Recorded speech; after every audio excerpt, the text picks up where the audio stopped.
아멘. 우리 한번 따라하겠습니다. 아직 희망이 있습니다. 우리가 읽은 이 마가복음 10장 46절에 나오는 이 여리고성에서 구걸하던 이 바디메오의 이야기는 사실 이 배경이 실제로 지금도 이스라엘 가면 바로 팔레스타인 입구에 여리고성이 있거든요. 그 여리고성을 배경으로 하고 있습니다. 여리고성에 대한 이야기는 성경에 많이 나오고 있습니다. 우리가 여호수아서를 읽어보면 맨 처음에 이스라엘 백성들이 가나안 땅에 들어갔을 때 만났던 성이 바로 여리고성이죠. 그러니까 여리고성의 역사는 굉장히 오래됐습니다. 저도 이스라엘 성지를 간 적이 있는데 여리고성의 역사는 역사상 가장 오래된 성이라고 합니다. 그러니까 여리고성의 역사가 굉장히 길어요. 2천 년이 아닙니다. 그런데 그 여리고성을 이스라엘 백성들이 가나안 땅에 들어갔을 때 이제 여호수아를 통해서 맨 처음 정복하게 되죠. 근데 하나님께서 여리고성을 정복할 때 어떻게 정복하게 하십니까? 7바퀴를 돌게 합니다. 하루에 한 바퀴씩. 그러니까 그것은 모든 것을 상징하자면 가나안에는 7족속이 살고 있었죠. 그 7족속이 성경에 보면 하나님 보시기에 악을 행했다고 말씀하고 있습니다. 그래서 하나님께서 그 7바퀴를 돈다는 것은 바로 가나안의 7족속들을 완전히 멸하라고 하는 하나님의 사인이죠. 그래서 그들은 하나님 말씀하신 대로 하루에 한 바퀴씩 여리고성을 이렇게 뺑뺑 돌았습니다. 그리고 마지막 날 외쳤을 때 그 여리고성이 무너지게 됐습니다. 그러니까 그것은 하나님의 방법으로 여리고성이 이제 무너지게 되는 거죠. 우리가 세상에 있는 모든 악의 세력과 이 배후의 세력은요, 사람의 방법으로 되는 것이 아닙니다. 이 영적인 흑암의 세력은 하나님의 말씀으로 이루어지게 되고 무너지게 되는 겁니다. 그것을 우리에게 말씀하고 있는 것이죠. 그리고 하나님께서는 그 여리고성을 이제 다 무너뜨리고 난 다음에 누구든지 이 여리고성을 다시 숙축하는 자는 저주를 받게 될 것이다 라고 말씀하고 있습니다. 그래서 여호수아 6장에 보면 여호수아가 그 저주에 대한 내용을 6장 26절에 말씀을 하고 있습니다. 여호수아 6장 26절의 말씀을 우리 한번 읽어보시겠습니다. 여호수아가 그때 맹세하여 이르되 누구든지 일어나서 이 여리고성을 건축하는 자는 여호와 앞에서 저주를 받을 것이라. 그 기초를 쌓을 때에 그의 맏아들을 잃을 것이요 그 문을 세울 때에 그의 막내 아들을 잃으리라 하였더라. 하나님께서 이 여리고성을 다시 쌓는다는 것은 다시 말해서 다시 악의 세력을 또 이 우상 숭배를 하겠다는 그런 의미나 똑같은 거죠. 그러니까 그렇게 되면 그 기초를 쌓는 자는 장자가 죽고 문을 수축할 때 찾아가 죽으리라 라고 말씀했는데 그 저주가 있음에도 불구하고 그런 일을 한 사람이 나타났어요. 열왕기상 16장 34절에 보면 그 인물이 나오고 있습니다. 열왕기상 16장 34절 여러분 한번 찾아서 한번 보시겠습니다. 열왕기상 16장 34절 말씀입니다. 자, 그때 베델 사람 누구예요? 히엘이 여리고를 건축하였는데 그가 그 터를 쌓을 때에 맏아들 아비람을 잃었고 그 성문을 세울 때 막내 아들 수급을 잃었으니 야훼께서 눈의 아들 여호수아를 통하여 하신 말씀과 같이 되었더라. 그러니까 여러분 성경에서는 하나님의 말씀이 반드시 이루어진다는 거예요. 이것을 우리에게 말씀하고 있습니다. 그런데 여러분 이 열왕기상 16장의 배경은 어떤 배경입니까? 우리가 보면 열왕기상 이 16장 바로 그 베델 사람 히엘이 그 성전을 다시 그 여리고성을 건축하다가 아들이 죽고 찾아가 죽게 되는데 그때 배경은 우리가 열왕기상 16장 29절을 보면 이와 같이 말씀을 하고 있습니다. 한번 읽어보겠습니다. 유다의 아사왕 38년에 오므리의 아들 아합이 이스라엘 왕이 되니라. 오므리의 아들 아합이 사마리아에서 이스라엘을 다스리니라. 자, 그는 어떻게 다스렸을까요? 30절 시작. 오므리의 아들 아합이 여호와 보시기에 악을 더욱 행하여. 그러니까 이 아합 왕은요, 당시에 나라를 다스릴 때 하나님 보시기에 악을 행했다는 것입니다. 그러니까 그때 다시 우상 숭배로 들어가면서 그 배경 가운데 우리가 알고 있는 바로 베델 사람 히엘이 그 여리고를 다시 그 성을 순축하라고 하다가 장자가 죽고 차자가 죽는 일이 벌어지고 말았다라는 것입니다. 그러니까 여리고는 저주받은 땅이었어요. 우상 숭배의 땅이었고, 또 엘리사 시대 때는 그 땅이 저주받은 것 말미암아 그 물이 쓴물이 나와서 여리고가 그 쓴물로 인해서 못 먹게 되었을 때 엘리사가 소금을 물 근원에 뿌림으로 말미암아 물이 달아지게 되죠.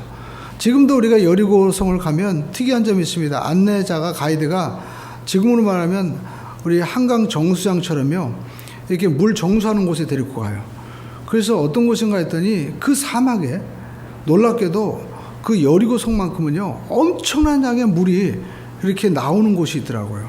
그러니까 어떻게 물이 나오나 했더니 사막 지역은 그 아주 건조한데 비가 올 때 전부 다 그 바위들이 물을 품고 있다가 그 밑에 있는 그 바위 밑에 그 물 지하수 길 있잖아요. 그 길을 따라서 물이 흘러가는 거예요. 근데 그 보이는 땅이 아니라 보이지 않는 지하수의 물 근원이 어디로 흘러 들어가냐면 바로 여리고성으로 들어가는 거예요. 그렇기 때문에 여리고성은 수천 년 동안 사람들이 거기서 살 수 있었고, 여리고성을 보면 우리가 엘림의 그 종려나무 70이라고요. 그 야자수 나무가 풍성하게 있습니다. 그래서 요즘에도 보면 우리가 다이어트 할 때 최고의 음식 요즘에 유행하는 게 있더라고요. 보면 야자수 열매랑 이제 곡물이랑 해가지고요, 운동하고 그거 먹으래요. 그래서 그것이 요즘에 현대백화점이나 롯데백화점 이런 데 그 다이어트 식품으로 인기를 끄고 있습니다. 근데 그 야자수 열매가 뭐냐면 그 고대 사람들이 그 상인들이 건너갈 때 뭘 먹었냐면 그 야자 열매를 먹었대요. 그 야자 열매 하나에 들어가 있는 그 탄수화물 그 함유량이요, 밥 한 공기랑 거의 비슷하대요. 그래서 그 사람들은 밥을 안 먹어도 야자수 열매만 먹고도 충분히 그 사막을 몇십일 동안 건너갈 수 있었다는 거예요. 근데 그 야자 열매가 바로 여리고성의 주산물이었어요. 그런 지역이었습니다. 근데 그 지역에 이분들이 이렇게 물이 많고 풍성하다 보니까 하나님을 버리고 우상 숭배함으로 말미암아 결국 무너지고 말았는데, 하나님께서 이 여호수아를 통해서 다시 세우는 자는 저주를 받을 것이라고 말씀했습니다. 이 저주받은 이 여리고성에 바로 소경 거지 바디메오가 살고 있었어요. 그러니까 바디메오라는 뜻은 디메오의 아들이라는 뜻입니다. 그러니까 이름이 아마 없었던 것 같아요. 그냥 우리로 옛날에 개똥이다 이렇게 부르는 것처럼 그 아버지 이름 따라서 바디메오 이렇게 불렀던 것 같습니다. 근데 그 이름의 이란 뜻도 사실 그냥 우리가 알고 있는 그 천하다, 버림받았다, 뭐 이런 뜻이에요. 그러니까 바디메오는 저주받은 그러한 인생이었습니다. 그런데 그가 눈이 띄어지게 되는 역사가 일어나는 거예요. 우리는 여기서 소망을 받을 수 있죠. 이 땅은 사실 아담과 하와의 범죄로 인해서 모두가 저주받은 인생입니다. 우리는 모두가 아담과 하와의 유전자를 받음으로 이 땅에서 결국 죽고 마는 인생이 되고 말았죠. 그런데 우리에게 소망이 있는 것은 이렇게 저주받은 인생이라 할지라도 오늘 바디메오가 예수님을 만나서 눈이 띄게 되는 것처럼 우리 삶 가운데도 희망이 있다는 것입니다. 그 기적이 일어날 수 있다는 거예요. 그 기적이 일어나기 위해서는 첫 번째 조건이 바로 예수님에 대한 믿음의 소식을 들은 것입니다. 오늘 이 바디메오는 길거리에서 그 여리고성 입구에서 이제 그가 거지 옷을 입고 구걸을 하고 있었습니다.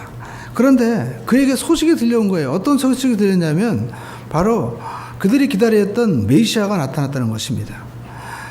메시아에 대한 소식은 이사야서 61장에 나타나고 있죠.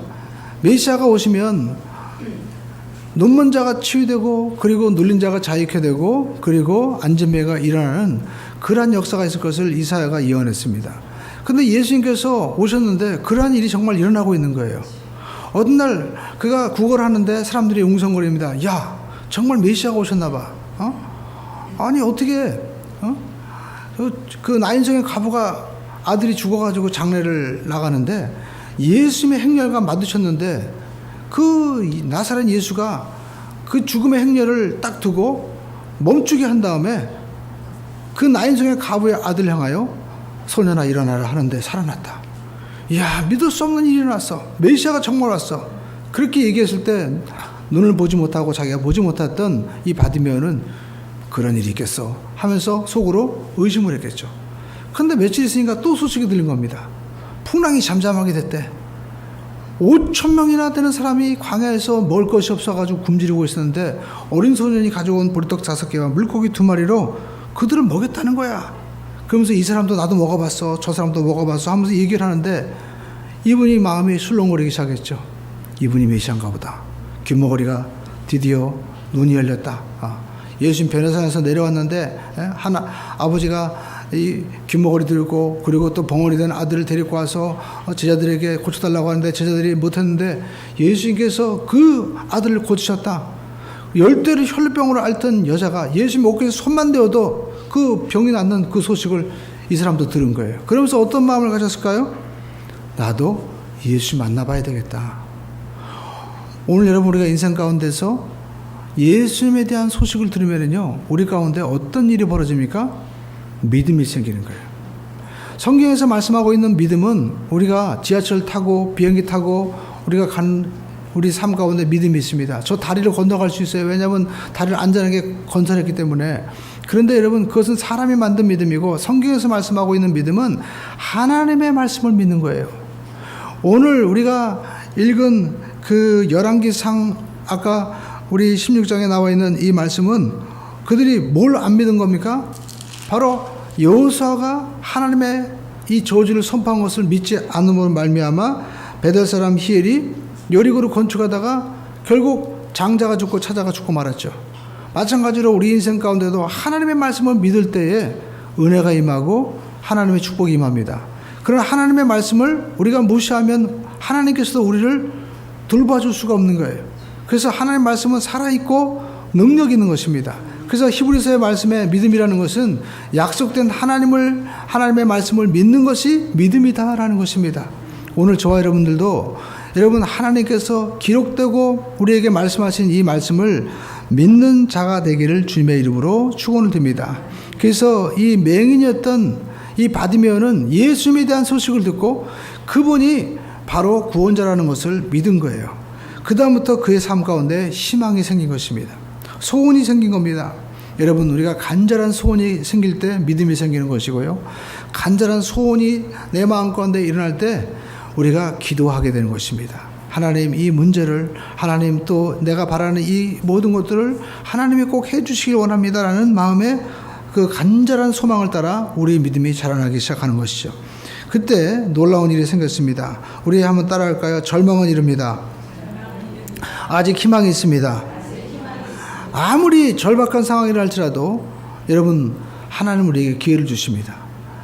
이 저주받은 여리고 성에 그것도 그 저주받은 인생 눈이 멀어가지고 지금 구걸하는 이 바디메오에게 희망의 소식이 들린 거예요. 어떤 소식이 들렸습니까? 오늘 우리가 읽은 마가복음 10장에 보면 예수님이 지나가신다는 거예요.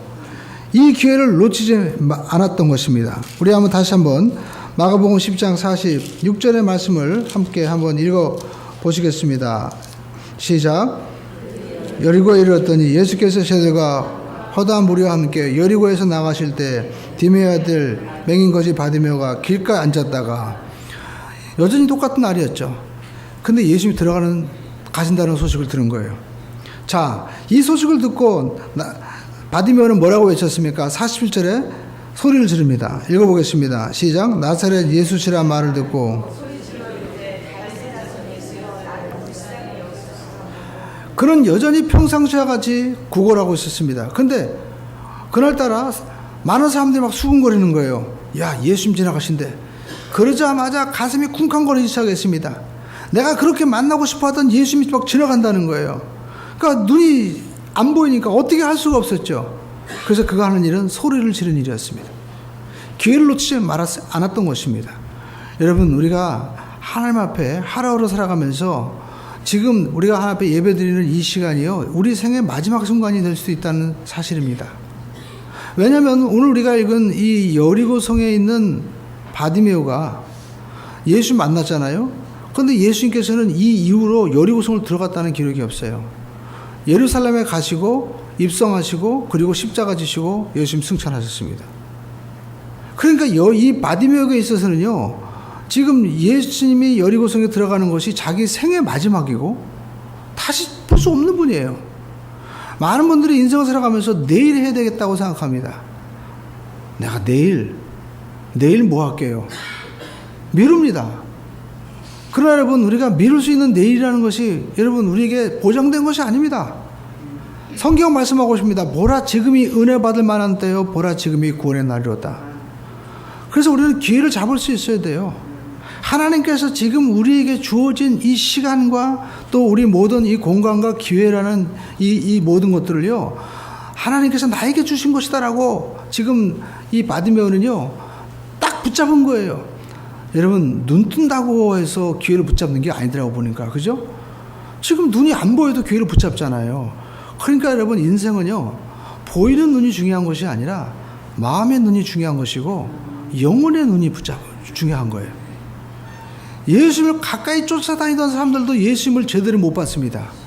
그래서 이 마가복음의 이 저자는요, 우리가 성경에 보면 제자들과 이 또 바디메오를 비교하고 있어요. 제자들은 눈이 띄었던 사람들입니다. 그러나 그들은 예수님에 대해서 어떻게 보고 있었을까요? 우리 성경을 보시죠.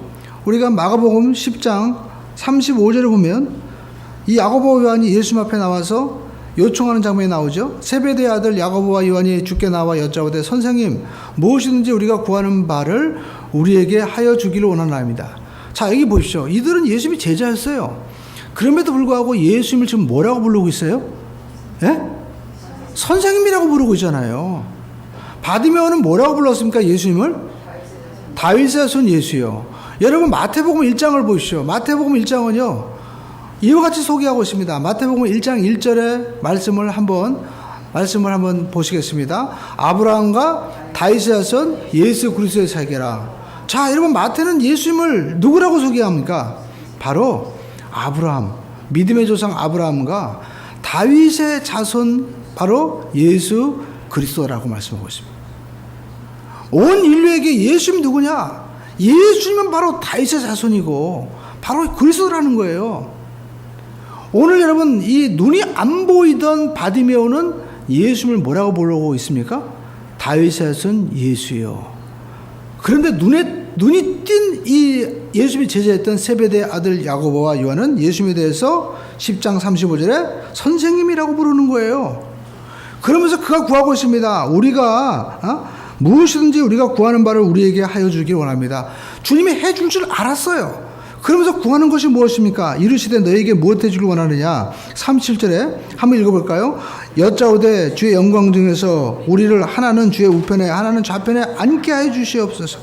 자, 근데 예수님께서 뭐라고 말씀하고 있습니까? 우리가 8절에 보면 예수께서 이르시되 너희는 너희가 구하는 것을 알지 못한다는 거예요. 자기가 구하는 걸 모른다는 거예요. 그게 뭡니까? 내가 마시는 잔을 너희가 마실 수 있으며 내가 받는 세를 너희가 받을 수 있느냐? 자, 예수님께서는요 지금 십자가 지시고 인류의 모든 죄를 대속하시고 하늘 보호자 우편에 앉아서 이 땅에 다윗의 왕국이 아니라 영원한 하나님의 나라를 세우시고자, 그리고 이 땅에 하나님께서 다스리시는 영생의 천국을 주님께서 주시고자 이 땅에 오신 거예요. 그럼에도 불구하고 제자들은 눈이 띄어져 있지만 예수님 우편에 좌편에 앉아서 하는 일이 뭡니까?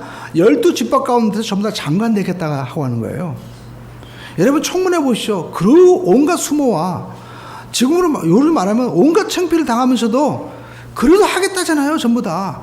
저 같으면 창피해가지고 죄송합니다 하고 그냥 웬만한 보통 사람들도 참 송구스럽습니다 하고 나갈 텐데, 어떻게 보면 국민의 대표로서 장관 되겠다는 사람들 얼마나 여러분 뻔뻔스러워요. 보면은 뭐 별별 죄가 다 나와도 그래도 하려고 하잖아요.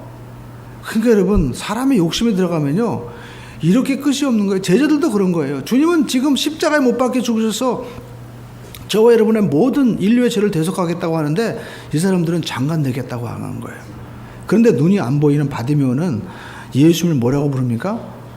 다윗의 자손 예수요. 그리고 예수님이 나중에 내가 네게 무엇 해주길 원하냐 했을 때 바디메오가 돈 달라고 했습니까? 바디메오는 눈을 뜨게 달라고 하는 거예요. 메시아만이 할 수 있는 일을 구하고 있는 거예요. 오늘 우리가 교회에 와서 많은 분들이 돈 많이 벌게 해달라고, 자식 대학 가게 해달라고, 뭐 해달라고 하는데 그것은 사람들도 할 수 있는 일이에요. 정말 하나님이 하실 수 있는 일을 우리가 구해야 된다는 겁니다. 너희가 성경에서 영생을 찾고자 할 때 성경에 말하는 영생이 바로 누구예요? 바로 예수 그리스도예요. 오늘 저와 여러분들이 하나님의 교회에서 하나님만이 줄 수 있는 것을 찾는 지혜의 문이 열리고 정말 눈이 열리기를 주님의 이름으로 축원을 드립니다. 여러분, 이 절망적인 상황 가운데서 지금 다시 마가복음 10장으로 우리가 가겠습니다. 바디메오는 길가에 앉아다가 예수님이 가신다는 소리를 들었습니다. 귀를 놓치지 말았어요. 여러분, 교회는 아무 때나 오는 것이 아닙니다. 그러면서 이제 예수님을 향해서 소리를 지릅니다. 예수님 하면서 소리를 지르는데 선생이라고 부르는 것이 아니라 다윗의 아들 예수여 나를 불쌍히 여기소서 라고 얘기합니다. 자, 그때요 희한한 일이 벌어집니다. 자, 많은 사람들이 뭐라고 얘기했을까요?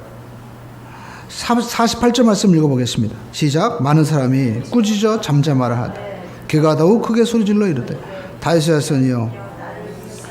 맹인이 지금 예수 만나겠다고 하면 아우 지금 당신 눈이 안 보이니까 제가 좀 인도해 드릴게요. 아마 요즘 같았으면요 여기 우리 교회에 계신 분들은 다 신사적인 분들이기 때문에 다 예수님 앞에 인도했을 거예요. 그러나 여기 계신 분들, 여기 있는 분들은요 시끄럽다고 하는 거예요. 여기 보니까 사람들이 꾸짖어라고 얘기하죠. 여러분, 그 꾸짖었다는 말은 이 바디메오에서 크게 소리를 지르면서 야, 이 조용해! 이 거지! XS라고 한 거예요. 예. 여러분, 실제적으로 요즘에는 장애인들이 많이 대우를 받지만 우리가 불과 어렸을 때만 하더라도 식당에 들어가면 맹인 못 들어가십니다.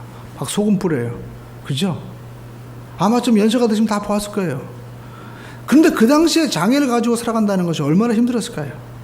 더군다나 자기가 지금 다윗의 아들 예수여 나를 불쌍히 여기소서 할 때 사람들이 시끄럽다고 하는데 그 사람에 대해서 뭐라고 할 수 없던 게 이 사람들 때문에 살아가는 거예요. 그 사람들이 자기에게 늘 불쌍하다고 동전도 주고 그리고 밥도 주고 하던 그 사람들이었거든요. 그러니까 자기 고객이에요. 아니 고객이 왕인데 고객이 조용하라고 하면 알았어요 하고 조용히 있어야 되잖아요. 근데요 오늘 이 바디메오는요 모든 고객들이 조용히 하라고 해도 불구하고 더욱 크게 소리 질렀다는 겁니다. 그럼 뭘 얘기합니까? 내가 나에게 돈줄이 되는 나의 백이 되는 나의 힘이 되는 이 모든 사람과 이 모든 관계보다 바로 다윗의 예수를 더 나는 의지한다는 거예요. 오늘 우리가 인생을 살아가면서 많은 분들은 누가 뭐라고 해도 돈이 최고지, 누가 뭐라고 해도 자녀가 최고야, 누가 뭐라고 해도 직장의 상사가 최고야, 누가 뭐라고 해도 친구가 최고지, 친구 따라 강남 간다고 하죠. 그러나 여러분 오늘 바디메오는 장님에도 불구하고 사람들이 잠잠하라고 해도 불구하고 그는 예수를 향해서 다윗의 아들 예수여 나를 불쌍히 여기소서 하면서 많은 사람이 꾸짖음에도 불구하고 그는 긍정적으로 적극적으로 예수를 향해서 지금 소리를 지면서 앞으로 나아가고 있다라는 것입니다. 오늘 여러분 우리가 신앙생활하면서 꼭 기억해야 할 것은 누가 막습니까? 내 고객이 막는 거예요. 나랑 가까운 사람들이 오히려 나랑 잘 안다고 하는 사람들이 마치 하나님을 향해서 가까이 나갈 때 너무 심하게 믿지 마라. 너무 그렇게 하면 안 돼. 보이지 않는데 네가 만져봤냐? 그러면서 오히려 어떻게 해요? 나를 막는 거예요. 저도 참 희한한 게 제가 그전에 젊었을 때 신학교를 간다고 할 때 제 친구들이요 좀 연희동에 살고 또 고등학교 때 명지고등학교 나왔는데 잘 나가는 친구들 많이 있었습니다. 근데 나보고 미쳤다고 하더라고요. 야, 너 전도사 되면 뭐 어떻게 먹고 살라고 그러는데? 예? 다 막았어요. 그러면서 저한테 얘기했습니다. 야, 그냥 우리 친구끼리 다 같이 살았으니까 같이만 있어도 먹고 살 수 있어. 지금 보면은요, 뭐 이름 대면은 알 수 있는 회사 가지고 있는 사람도 있고 다 아는 사람도 있습니다. 다 막았었어요. 근데 제가 그때 무슨 용기인지 나는 너희를 안 만나도 좋으니까 나는 내 길 가겠다. 친구들이 막더라고요. 일단 부모님도 막았습니다. 제가 신학교 간다고 하니까 어떻게 먹고 살 거냐. 정말 답이 없는 거죠. 여러분 우리가 정말 하나님 믿으려고 하면요 가까운 사람이 막는다는 사실 여러분 아십니까? 우리가 교회에 있다고 해서 여러분 교회에 있는 권사님, 집사님 이런 분들이 여러분을 다 격려해주고 또 신앙생활 잘하도록 독려해줄 것 같습니까? 그렇지 않습니다. 그분들이 오히려 시기할 때도 있고요. 그분들이 오히려 너무 지나치게 믿지 말라고 막을 때도 있어요. 오늘 바디메오가 예수 만나겠다고 하는데 사람들이 꾸짖는 거예요. 근데 여러분 이 사람의 장애물을 뛰어넘어야 된다라는 것입니다. 이것이 바디메오의 위대한 점이었다라는 것입니다. 왜냐하면 그에게 꿈이 있었기 때문에 그런 것입니다. 여러분 꿈이 있는 사람은 포기하지 않습니다. 오늘 저와 여러분들이 여러분 이 세상의 소망이 아니라 영원한 꿈을 가지고 나가게 되기를 주의 이름으로 축원을 드립니다. 특히 예수 믿는 사람들은 우리는 예수 안에서 영생을 가진 거예요. 여러분 성경을 자세히 읽어보시오. 부자와 나사로가 죽었습니다. 어떻게 됐습니까? 보니까 부자는요 불타는 불길 속에서 물 한 모금 달라고 지금 바로 아브라함 품속에 있는 나사로를 향해서 소리치고 있는 거예요. 그게 현실인 것입니다. 우리가 육신이 죽으면 다 끝나는 것 같지만 영체도요 볼 수 있고 느낄 수 있고 만질 수가 있는 거예요. 그런데 성경에 보니까 부자가 죽었을 때는 장날을 지냈다고 얘기했는데 나사로가 죽었을 때는 성경에 뭐라고 말씀하냐면 천사가 와서 그를 이끌어 간지라 라고 말씀하고 있어요. 여러분 천사가 와서 우리 믿음을 가진 사람들은요 이끌어 갑니다. 우리가 왜 예수를 믿습니까? 마지막 순간에 보면요 달라요. 저도 여의도 성모병원에 있던 김종대 씨 늘 몇 번 얘기했죠. 그분이 죽기 전에 예수를 믿고 나서 어떤 얘기하냐면 지금 천사들이 와 있다는 거예요. 그러면서 예수를 잘 믿으라고 하면서 몰핀을 맞던 분이 몰핀도 안 맞고 평안의 얼굴을 하고 그리고 감사하면서 천국 가는 모습을 본 거예요. 여러분 우리가 육의 세계가 있으면요 신령한 영의 세계가 있습니다. 이 사실을 우리가 알아야 돼요. 오늘 바디메오는 눈은 뜨지 못했지만 그는 하나님의 말씀의 세계를 본 거예요. 그래서 예수님께서 다윗의 자손 예수라는 것을 분명히 믿고 고백한 것입니다. 많은 사람들이 그런 얘기합니다. 야, 좀 신령하게 살아. 신령하게 사는 게 뭡니까? 신령하게 사는 것은 말씀대로 살아가는 거예요. 왜냐하면 예수님께서 말씀하셨잖아요. 내가 너에게 이르는 말이 영이요 생명이니라. 하나님의 말씀대로 살아가는 것이 가장 영적 인생인 것입니다. 어떤 신령한 꿈을 보고 내가 어떤 것을 듣고 내가 어떤 것을 보았다고 하는 것, 그것은 잘못하면 다 가짜로 빠질 수 있어요. 그래서 영이 하나님께로 왔는지 사탄에게로 왔는지 시험해 보라고 얘기하잖아요. 우리는 어떤 걸 테스트해 보니까 말씀을 통해서 우리가 비춰볼 수 있어야 되는 거예요.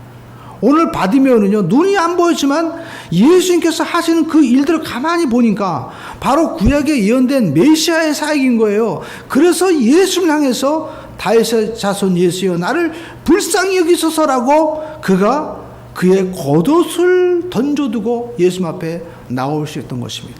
오늘 여러분 우리가 하나님의 말씀에 비추어서 예수님께서 하나님의 아들이시고 구원자라면 우리 인생의 겉옷을 던져두고 나갈 수 있는 그러한 은혜와 용기가 우리에게 주어지게 되는 것입니다. 여러분 겉옷은 무엇입니까?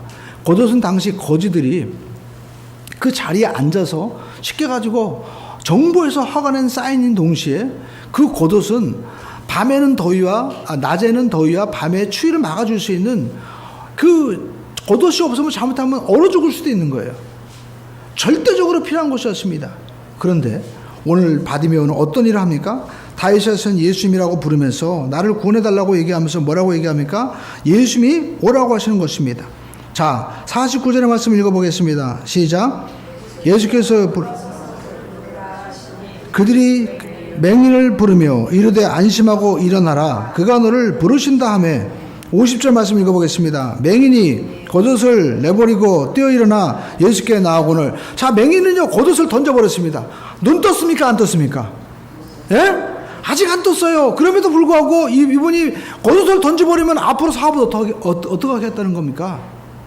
그 겉옷이 있어야만이 그 자리에 앉아서 장사할 수 있는 정부 허가증이라니까요. 그거 없으면 밤에 얼어 죽을 수 있습니다. 아니 보이지도 않는 사람이 겉옷을 던져버리면 어디 가서 찾으려고 지금 이 일을 하고 있는 거예요. 그래도 불구하고 겉옷을 던져버렸다는 것은 무엇입니까? 믿음인 것입니다. 믿음이라는 것은 히브리서에 바라는 것들의 실상이라고 말씀하고 있습니다. 성경에서 말씀하고 있는 믿음은 이루어지고 난 다음에 내가 믿는 것이 아니라니까요. 이루어지지 않았지만 주님께서 오늘 부르시니까 나는 눈이 띄어졌다고 달려나가는 거예요.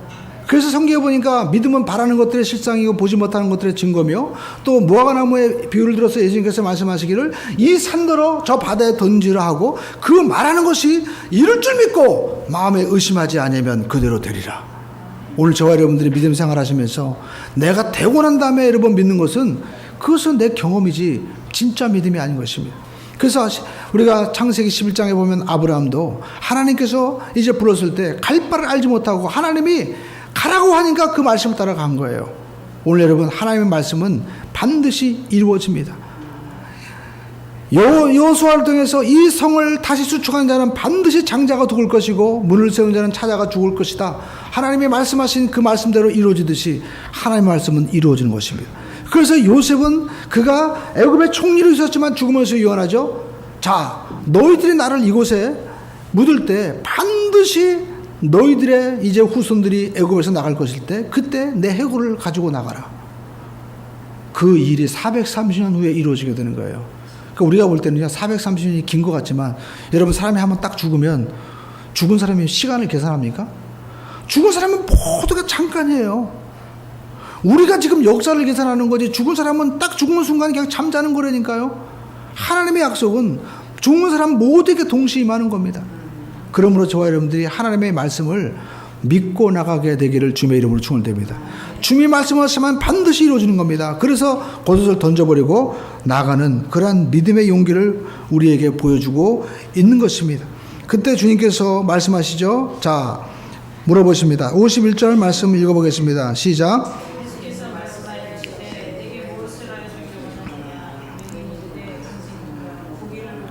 예, 선생님, 저는 보기를 원합니다. 보기를 원한다는 거예요. 그는요, 돈 벌려고 얼마나 고생하고 있습니까?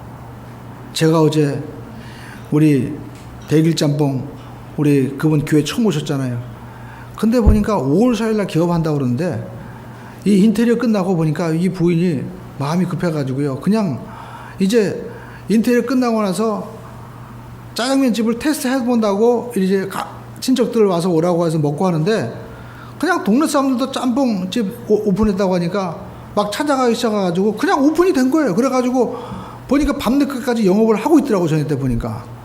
그래서 제가 저녁 때 찾아가서 내일 주일 예배 드렸는데 교회 오셔야죠 라고 했는데 입이 안 떨어지는 거예요. 왜냐하면 보니까 너무 지쳐 보이고, 그리고 뭐 슈퍼 갔다 왔는데 10번이나 넘게 갔다 왔대요. 그래서 제가 이거 어떻게 되나, 그래서 기도해 드리자. 그래서 이제 기도를 해드렸어요.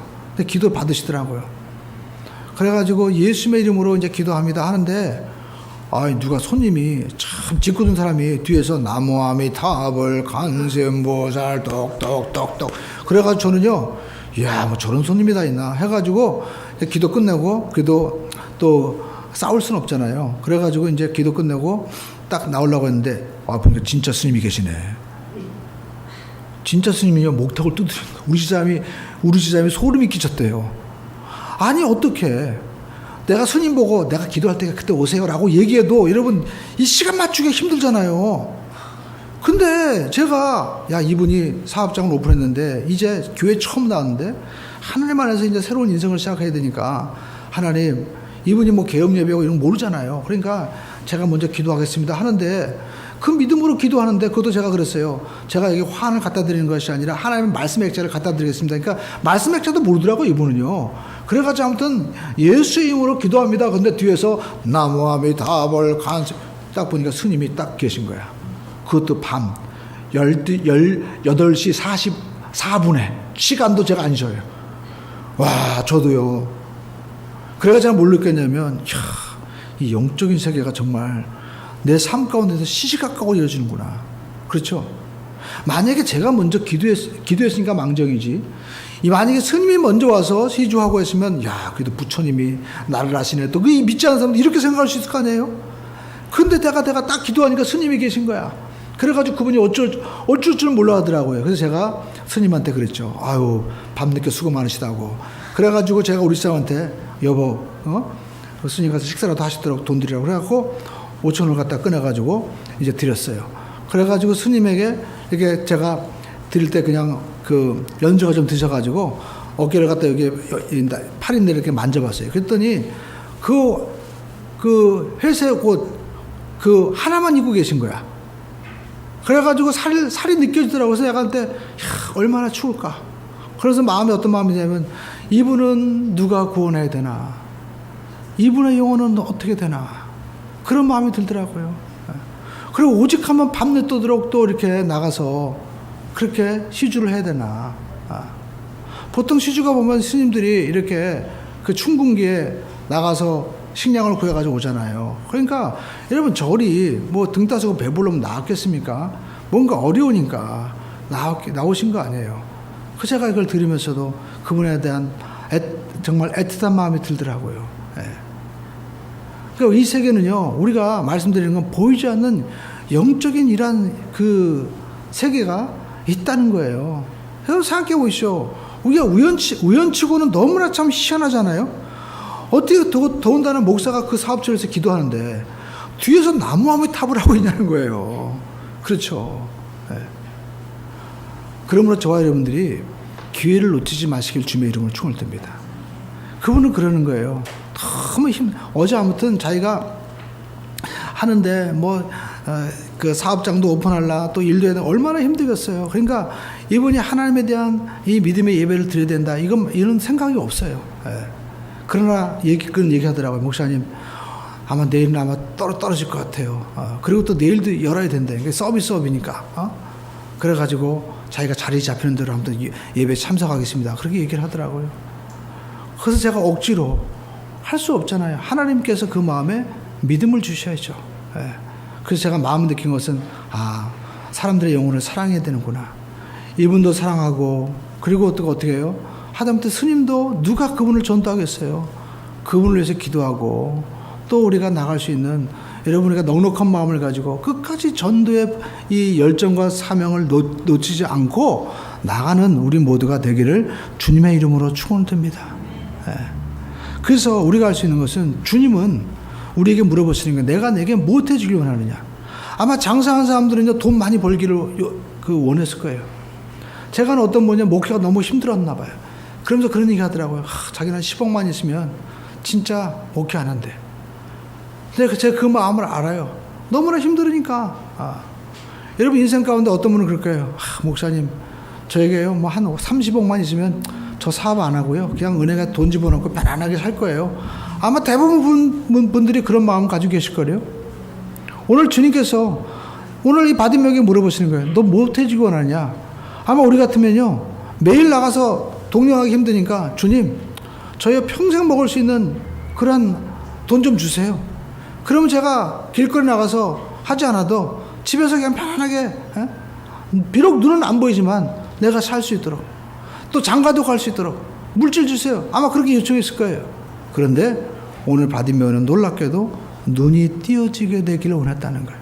오늘 여러분, 우리가 인생을 구할 때 본질적인 것을 구하시길 주님의 이름으로 축원드립니다. 너희가 먼저 그의 나라와 의를 구하면 모든 것들이 더해지는 거예요. 정말 우리에게 필요한 것이 무엇이냐? 여러분, 이거 육의 세계만 보는 것이 아니라 더 영원한 신령한 세계가 있다니까요. 그것을 우리가 바라보시고 우리가 주님 안에서 꿈꾸고 구하는 우리 모두가 되기를 주님의 이름으로 축원드립니다. 하나님의 말씀이 영원한 것입니다. 근데 놀라운 것은 이 바디메오가 눈이 띄어지고 난 다음에 어떻게 했을까요? 자, 52절 다시 한번 읽어볼까요? 예수께서 이르시되 가라, 내 믿음이 너를 구원하였느니라 하시니 그가 곧 보게 되어 예수를 길에서 따르니라. 여러분, 우리 인생길에서 누구를 따라가시겠습니까? 그동안은 돈 준다는 사람을 쫓아갔습니다. 그동안은 자기에게 좋은 자리 준다고 하는 사람을 쫓아다녔을 거예요. 그러나 바디메오는 눈이 띄고 난 다음에 예수님을 따라간 거예요. 오늘은 예수님을 따라가기를 주님의 이름으로 축원드립니다. 예수님이 길이요 진리요 생명인 것입니다. 많은 사람들이 하나님의 구원의 길에 들어섰다가 육신의 정욕과 안목의 정욕과 이생의 사랑을 쫓아 살다가 넘어지고 마는 것입니다. 오늘 바디메오의 놀라운 점은 그가 그렇게 많은 사람들에게 무시당하고 눈 뜨겠다고 하는데 조용히 하라는 그 사람들이 어디 있어요? 자기를 갖다가 무시하던 그 사람에서 원망하지 않고 예수님을 따라갔다는 것입니다. 오늘 우리가 예수님을 끝까지 따라가는 우리 모두가 되기를 주님의 이름으로 축원을 드립니다. 기도하겠습니다.